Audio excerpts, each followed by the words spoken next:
Okay, so in this video I'm going to show you how to do the actual versus forecast slide that's required for the analysis presentation.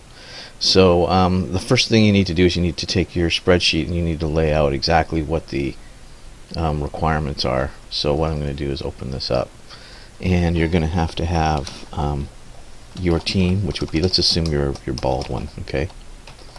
Your team name, Baldwin actual, Baldwin forecast, Baldwin variance. And then what you need to do is have sales,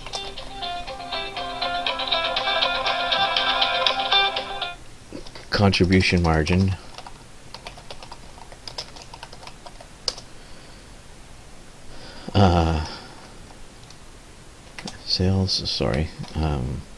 variable costs, contribution margin, period costs, and then net income.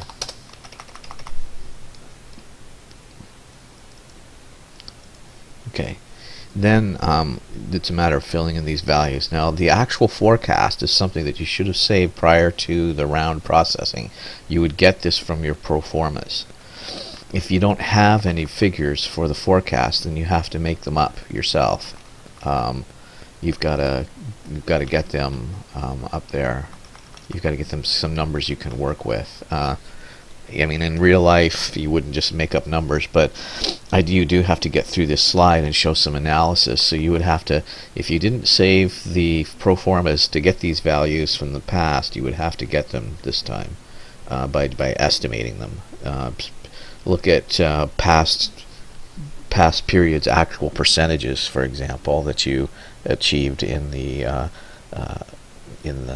by calculating them from, say, the summary at the top of the CapSim Courier, for example. But you could do that, or you could just give me some numbers that seem reasonable if you haven't saved your pro formas from the last time that the simulation processed.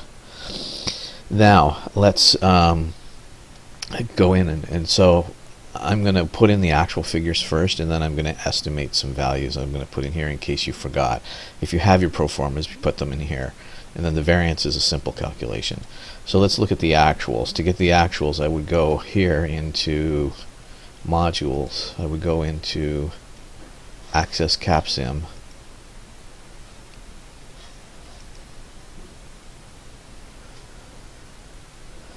and then I would go to Industry Results, Reports, CapSim Courier, go to Round 8, View, and eventually it'll pop up the summary ratios, and I'll use these as much as I can in order to get the values that I need. And that doesn't seem to be working for some reason. So what I'm going to do is I'm going to have to download it.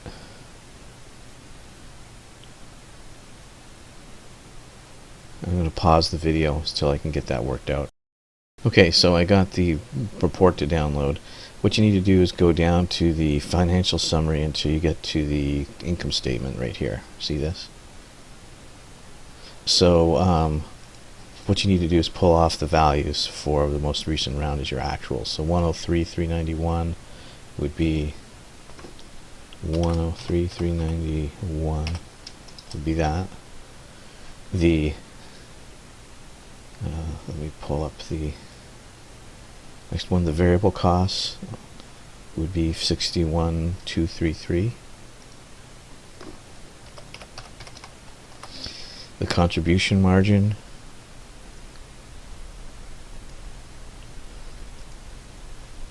would be 42,498.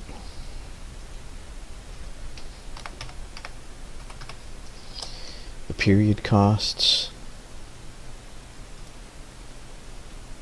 those are going to be basically your SG&A,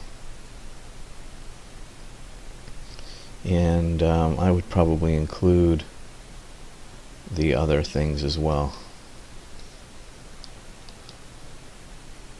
and the depreciation. So all these items right here, these three, I would add those up. So I'm going to do that real quick. 9, 6,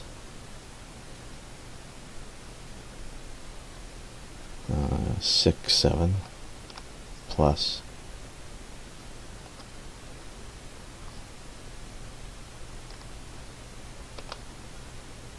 14,487 plus 2250 equals 26,404.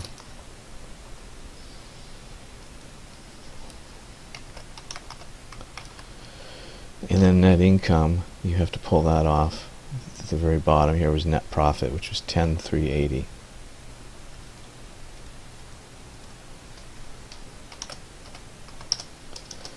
Okay, so now that you've got all those figures in there, now you have to do the forecasting. This again, you should have saved your pro formas. If you didn't have them, then I'm going to put in,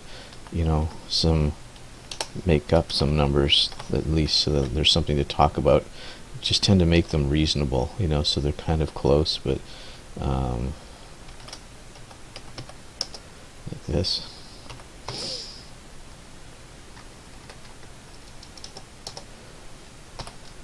So the contribution margin, that should be a comma there. Period costs, and then the contribution and net income should be this. Well, actually should be, yeah, this minus this. Okay, now I've got those numbers.